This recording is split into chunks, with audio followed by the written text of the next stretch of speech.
The force that drives the water through the rocks drives my red blood. That dries the mouthing streams, turns mine to wax.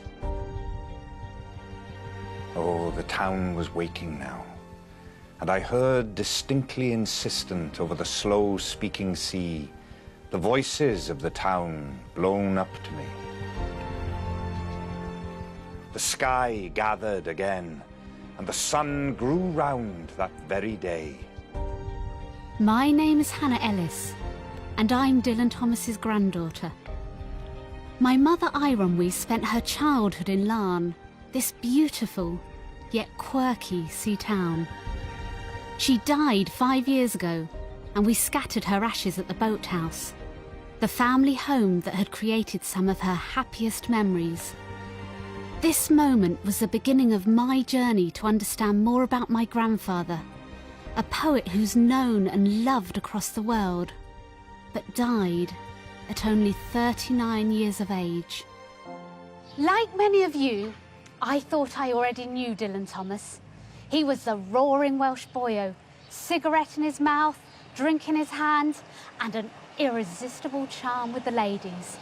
I very quickly realised that this Dylan was just a character created by my grandfather, and the legendary stories were exaggerated and embellished as the years went on. All the sun long it was running, it was lovely, the hay fields high as the house, the tunes from the chimneys.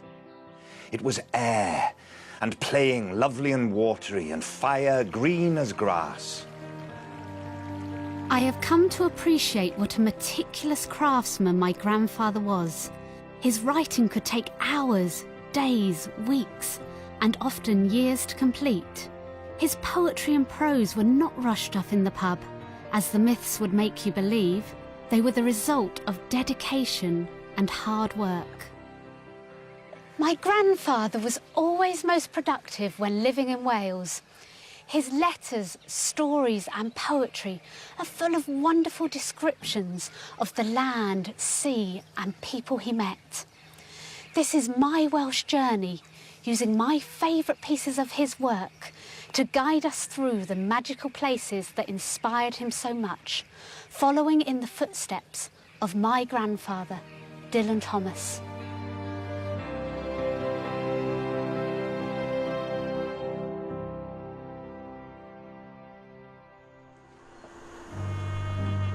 This is 5 Cwmdonkin Drive, the middle-class house in the uplands area of Swansea, where my grandfather grew up and which is now preserved as a visitor attraction. Both his parents were from Carmarthenshire and were Welsh speakers, but Welsh was not the language of the home, though Dylan heard it often and absorbed its rhythms. His father, DJ, or Jack to the family, was a gifted English master at Swansea Grammar School and had a huge influence on Dylan's love of language and literature. But I also feel a strong connection with his mother, Florence. A lot has been made about how Dylan was pampered by his mother and various aunts. But I'm a mum too, and I rather suspect I overindulge my son. I understand Florence's deep desire to want to encourage her talented child, but equally, like all mothers, she wanted to protect him. There's no doubt that all his life, Dylan loved security and liked being cosseted and looked after. In the warm embrace of this house, surrounded by his father's books and his mother's affection, he could start to dream his dreams and practice with words.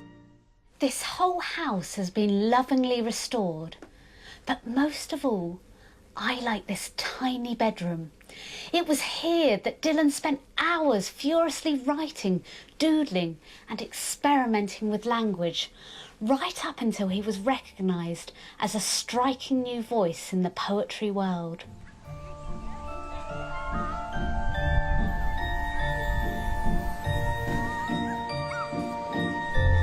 Just up the road from the house is Cwmdonkin Park.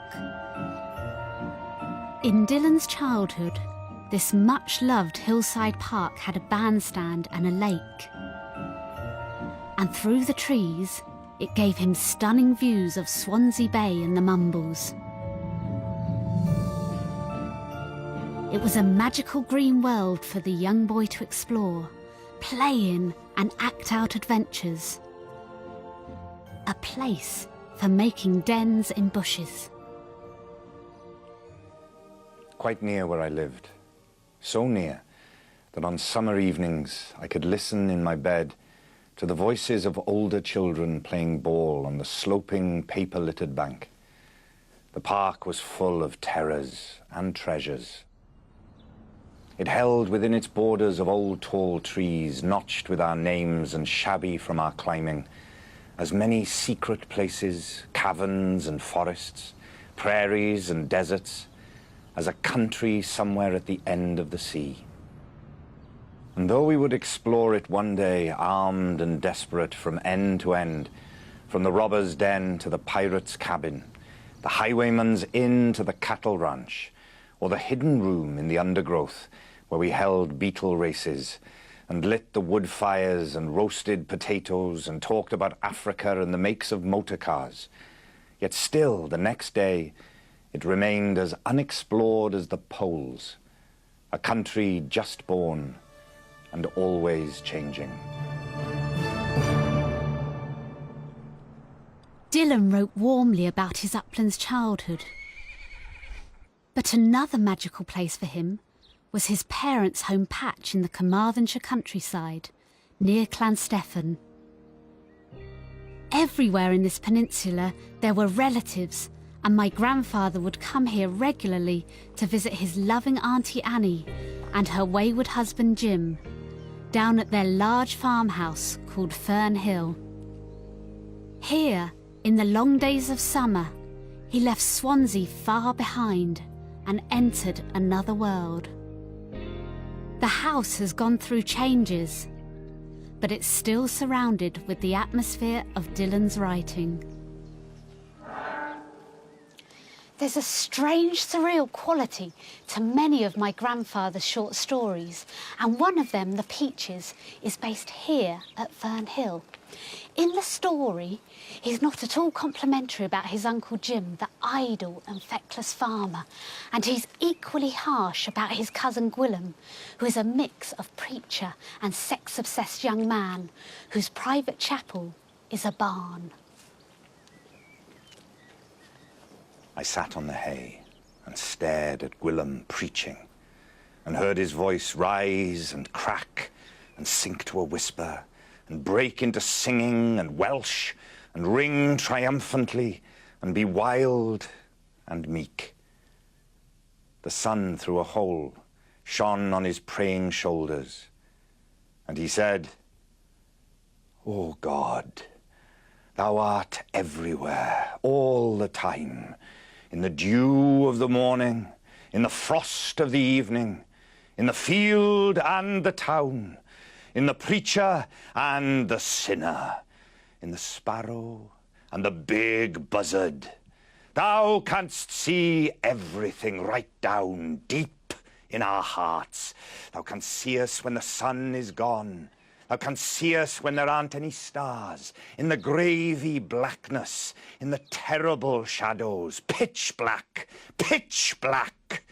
Thou canst see everything we do, in the night and day, in the day and the night. Everything, everything. Thou canst see all the time. Oh, God, man, you're like a bloody cat." But the strongest connection between this beautiful place and Dylan's work is his world-famous poem, Fern Hill, which he wrote after the Second World War. His blissful memories of childhood freedom were a contrast with the dark days of the war. And nobody wrote about childhood better than Dylan Thomas.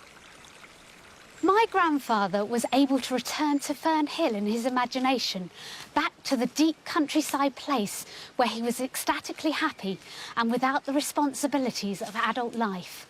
This vivid sense of escape, returning to a lost childhood, is why I think people love this poem so much.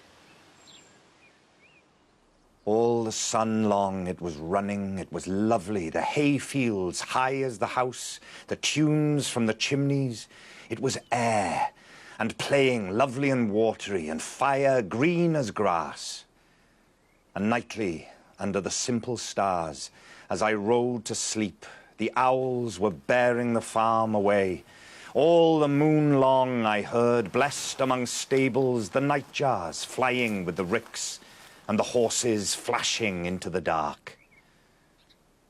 And then to awake, and the farm, like a wanderer white with the dew, come back, the cock on his shoulder. It was all shining. It was Adam and maiden. The sky gathered again, and the sun grew round that very day. So it must have been after the birth of the simple light, in the first spinning place, the spellbound horses walking warm out of the whinnying green stable on to the fields of praise.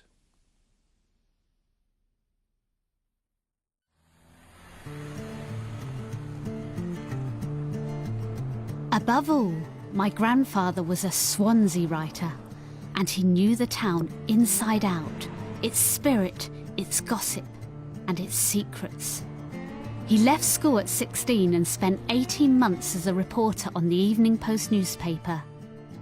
But the job was just a way to keep him going while he filled notebooks with poems that were soon to amaze the world.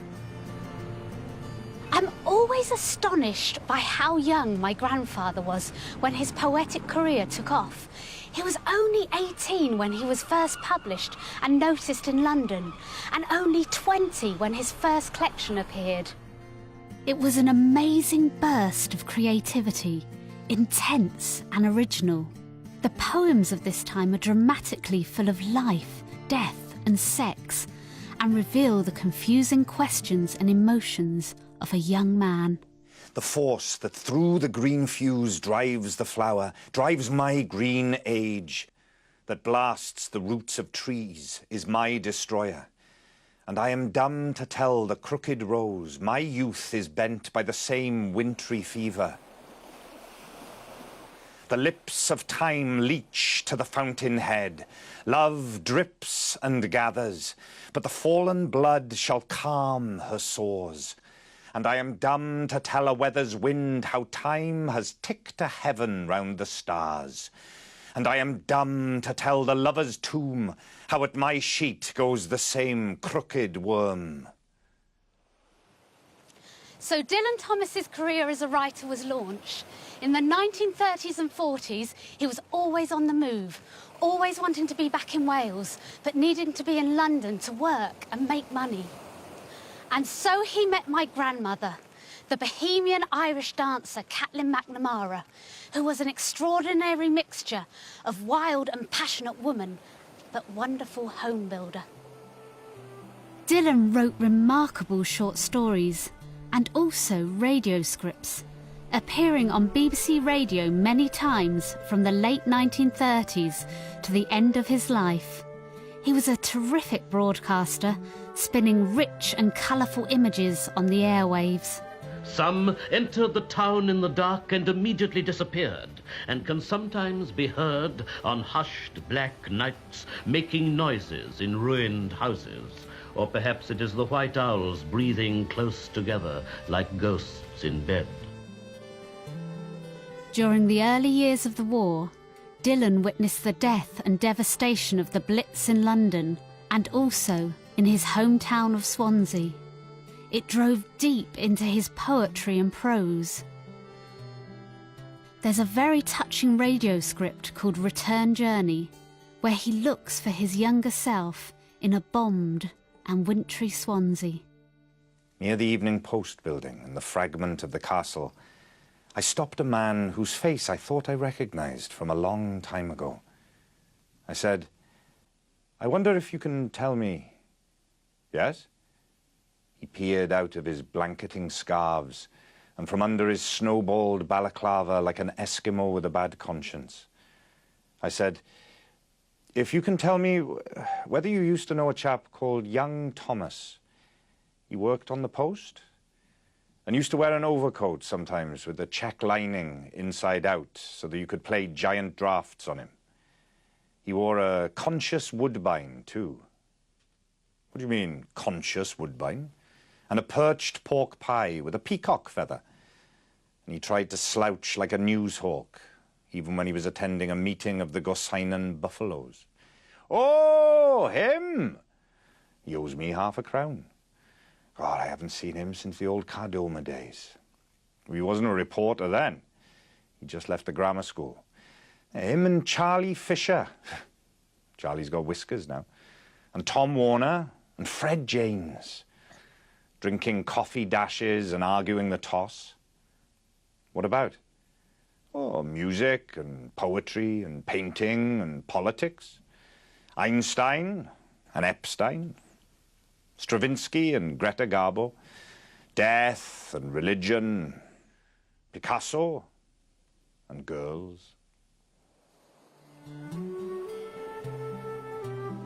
Wales was always calling Dylan. It was always home.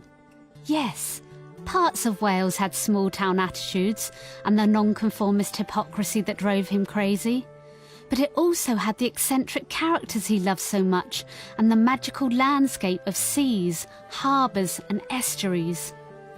For the best part of a year, from 1944 to 45, Dylan, Catelyn and my mum lived here in Newquay, overlooking the stunning bay. This period gave Dylan the peace and tranquility he so often craved, and it saw another burst of astonishing creativity, helped by friends and patrons. He was even given a bolt hole, now ruined, in which he could write.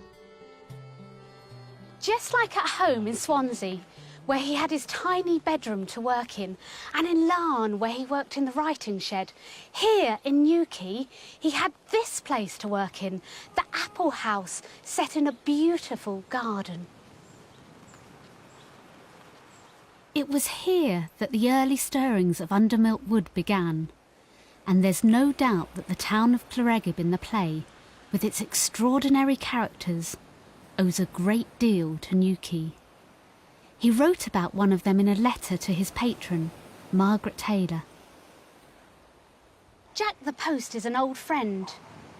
He once married a pretty widow in London, and everything was fine, he said.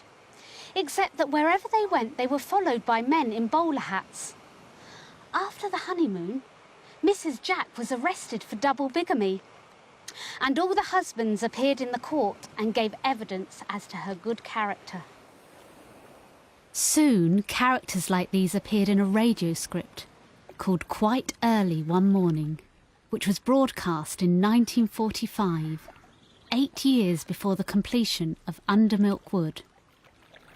I am Miss May Hughes, the cosy, a lonely lady, waiting in her house by the nasty sea, waiting for her husband and pretty baby to come home at last from wherever they may be. I am Captain Tiny Evans. My ship was the Kidwelly, and Mrs. Tiny Evans has been dead for many a year. Poor Captain Tiny, all alone, the neighbours whisper. But I like it all alone, and I hated her. Parchedig Thomas Evans, making morning tea. Very weak tea, too, you mustn't waste a leaf. Every morning making tea in my house by the sea. I am troubled by one thing only, and that belief. Open the curtains, light the fire, what are servants for? I am Mrs. Ogmore Pritchard, and I want another snooze. Dust the china, feed the canary, sweep the drawing-room floor, and before you let the sun in, mind he wipes his shoes. Thus some of the voices of a cliff-perched town at the far end of Wales, moved out of sleep and darkness into the newborn, ancient and ageless morning, moved and were lost. But of course Larne was the other great source for Undermoat Wood. It's a very distinctive place, snuggled by the sea and hidden away from the main thoroughfares of Wales. It had always been a part of Dylan's life, with its dramatic views across the estuary towards the Llanstefan Peninsula, where he spent those childhood summers in Fern Hill. He and Catelyn lived here from time to time, eventually settling in the boathouse, bought for them by Margaret Taylor, who wanted to provide the Thomases with a place where Dylan could work and where they could have the chance of a stable family life. It's now a focal point for lovers of his work from across the world. I like to imagine the boathouse as a home. I like to think about it as it was 65 years ago when the Thomases lived here. Children playing, washing on the line, babies crying, all coming together to make a chaotic yet fun place to be. The boathouse is such an incredibly important place for my family. Perhaps you can understand why we scattered my mum's ashes here. Her place of burial was a place of so much life, but we also put a bench here with a message for anyone who sits down to enjoy the stunning view from the boathouse. We felt this was appropriate because we do keep coming back again and again. And when people sit on this bench and look across at the stunning views of the estuary, they too will feel exactly the same way. It seems fitting that I should end my journey here at Dylan's writing shed, just along from the boathouse. I really do hope I've been able to show you a different side of my grandfather, the way he was away from the busy cities, happy and free in the beautiful surroundings of the Welsh Sea towns.